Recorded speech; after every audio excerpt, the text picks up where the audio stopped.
You know when something happens and you can't get it out of your head, and months later you still find yourself thinking about it with a combination of anger and sadness? Anger because the thing was not nice, and sadness because you feel powerless to do anything about it? So, for the first half of this year, I was on tour with a big theatre show. We'd spend daytimes in the tour bus, every evening in a different venue, and then night times in a variety of economically viable hotels. The tour bus would pick me up in the mornings from outside Pitsea station in Essex, which is close to where I live. I'd get there early, I always get everywhere early, and I'd sit on my suitcase in front of the station until the big silver tour bus arrived. I'd sit there on my suitcase while people came and went from the station, and in the background there was cooing. And it didn't take me long before I turned the way my suitcase was facing so I could sit and watch all the pigeons who were making nests under the eaves of the station roof. There's a little gap along the top of the wall where pigeon heads would pop up, shiny eyes watching the comings and goings in the car park. And then, every so often, the other half of each pigeon couple, the male half I have since learned, would zoom in and do a little artful sine wave shaped swoop to glide under the edge of the roof with a twig in its mouth and join its partner and work on building their nest. I'd watch the bird deliver the twig and then fly back out across the concrete forecourt to the trees before coming back with more building materials, over and over. Except that last part of the journey back was tricksy. Getting the right angle to land in the little slim gap where the pigeons were nesting required some expert level flying. And to do all this with a long twig in your beak, not easy. So 1 out of every 2 times they'd return with nest supplies, they'd knock the end of the twig on the wall as they were coming home and drop it. I realised that at the bottom of the wall, right where I was watching the show, there were dozens of dropped twigs left there, too close to where the humans go in and out of the station to risk retrieving. So I helped. I started to pick up the twigs and throw them into a little pile at the far end of the car park. I did this for a little while before the pigeons noticed. It took a bit longer before they overcame their suspicion that it was some kind of trap, and then it happened. Instead of flying all the way over to the trees, the birds started getting twigs from my pile. Every time they dropped one, I would pick it up and put it back in the pile. A few days a week for a few weeks, I spent 15 minutes or so waiting for my pickup, helping the pigeons make their nests. I swear to God, we got into a routine.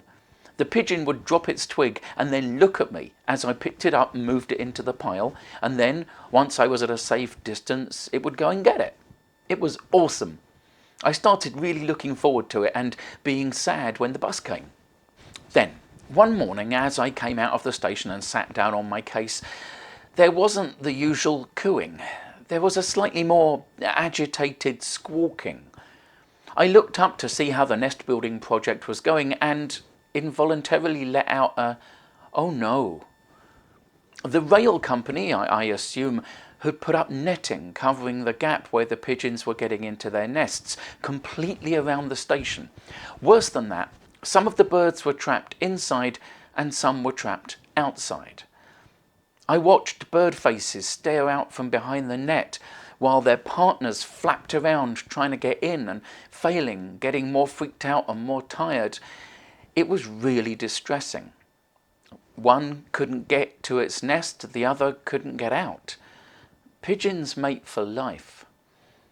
I sat there fantasizing about finding something to rip and tear at the netting with. I wanted to do something, but I just didn't really know what that would be.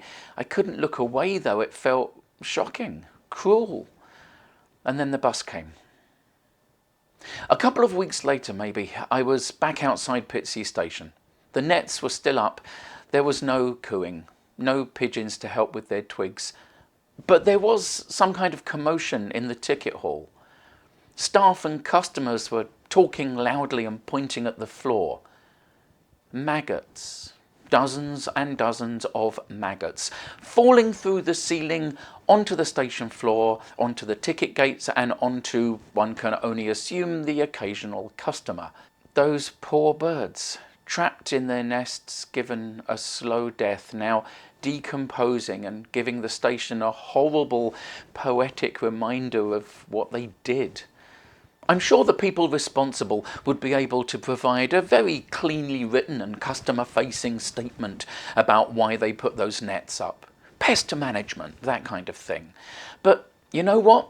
Unless maggots raining down on commuters was always the intended outcome, I suggest a different approach. Perhaps one that doesn't make everyone involved look quite so barbaric and inhumane. Perhaps one that doesn't leave customers like me still fantasizing about tearing down the nets. Thanks for listening to that. Sorry if it was a downer. I'm not a bird watcher or a naturalist, just someone who was honestly shocked by the way this all played out. It was ugly and sad, and you know, sometimes you just need to get it out of your head. And for me, that's often in front of a camera. Anyway, thanks again for watching. I promise my videos are not usually this depressing, so have a look at some of the others, and I'd love you to subscribe, leave a comment, and most importantly, give this video a share. Maybe at C2C, who run that station. Hope you're doing okay. I'll see you next time for a much more fun video.